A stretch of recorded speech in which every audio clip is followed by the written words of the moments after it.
Cuando empezamos a leer el libro de Jueces, lo primero que discutimos y aprendimos fue el ciclo general del pueblo judío. Y yo les había dicho que ese ciclo se iba a repetir a través de todo el libro de Jueces.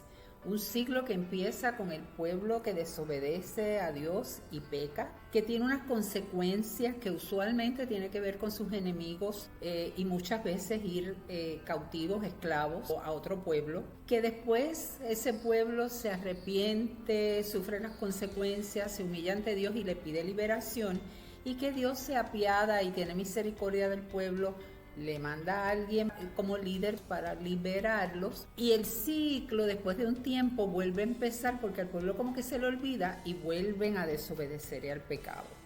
En los pasados segmentos hemos visto específicamente a Gedeón luchando solo, frustrado, derrotado contra los madianitas. Después lo vimos aceptando el llamado de Dios para liberar al pueblo, Dios capacitándolo, fortaleciéndolo y finalmente dándole la victoria contra sus enemigos madianitas. Al mirar hoy el final de la historia de Gedeón, quiero que hagamos una reflexión y veamos esta historia personal de Gedeón como un sinónimo de ese ciclo, pero a nivel personal, ya no de pueblo, que peca como pueblo, que sufre la esclavitud como pueblo, sino personalmente. Gedeón es uno de los jueces de los que más detalles da la Biblia, y a mí me parece que es como si Dios quisiera que aprendiéramos de él. Vamos a ver que igual que el pueblo, igual de que Gedeón, es tan fácil olvidar y alejarse de lo que nos dio la victoria en el primer lugar. Así que vamos a ver cómo en lo personal nosotros también nos alejamos de Dios, sufrimos unas consecuencias de una esclavitud del pecado, clamamos a Dios por liberación, Dios nos liberta, pero pasado un tiempo volvemos a la desobediencia. Ese ciclo personal que Dios quiere que reconozcamos y que trabajemos y luchemos contra él. Mi nombre es Ana María, bienvenido a Redes.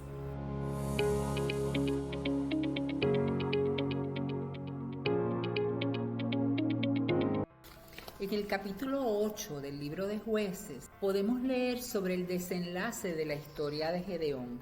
Le voy a leer algunos versos del 5 al 9 y el 16 y 17 que ilustran lo que hemos estado diciendo y este final donde empieza la caída de Gedeón de nuevo. Dice la Biblia: luego Gedeón cruzó el río Jordán con sus 300 hombres y aunque estaban agotados, continuaron persiguiendo al enemigo. Cuando llegaron a Sucot, Gedeón les pidió a los líderes de la ciudad: por favor, denles algo de comer a mis guerreros. Están muy cansados. Estoy persiguiendo a Seba y a Salmuna, los reyes de Madián. Pero los líderes de Sucot les respondieron: primero ve y captura a Seba y a Salmuna y después alimentaremos tu ejército. Entonces Gedeón les dijo: cuando el Señor me dé la victoria sobre Seba y Salmuna, voy a volver y les desgarraré la carne con espinos y zarzas del desierto. Desde allí Gedeón subió a Peniel y una vez más pidió alimentos, pero obtuvo la misma respuesta. Así que le dijo a la gente de Peniel: cuando vuelva victorioso, derribaré esta torre. Y el verso 16, salto algunos versos, concluye diciendo: entonces Gedeón tomó a los ancianos de la ciudad y los castigó con espinas y zarzas del desierto para darles una lección. También derribó la torre de Peniel y mató a todos los hombres de la ciudad. Qué cambio del Gedeón que conocimos al principio. Parece que primero el triunfo se le subió a la cabeza y se olvidó de quién era su pueblo y para quién Dios lo había llamado. Porque estos a quienes él les está amenazando y a quienes cumple su amenaza de castigarlo con espinas y zarza y derribar una torre, no se está tratando de enemigos, se está hablando de su propio pueblo de Israel, de ciudades dentro del mismo pueblo de Israel. Así que sus motivaciones personales y sus emociones negativas lo llevaron a vengarse de su propio pueblo. Pensar que él y sus soldados tenían prioridad sobre todo lo demás. Sus sentimientos de frustración y de venganza lo dominaron por completo y se olvidó de su propósito, quién lo llamó y para qué lo llamó. Pero el problema con su actitud no se queda ahí. Los versos 24 y 27 nos hablan de su arrogancia y su actitud de yo me lo merezco.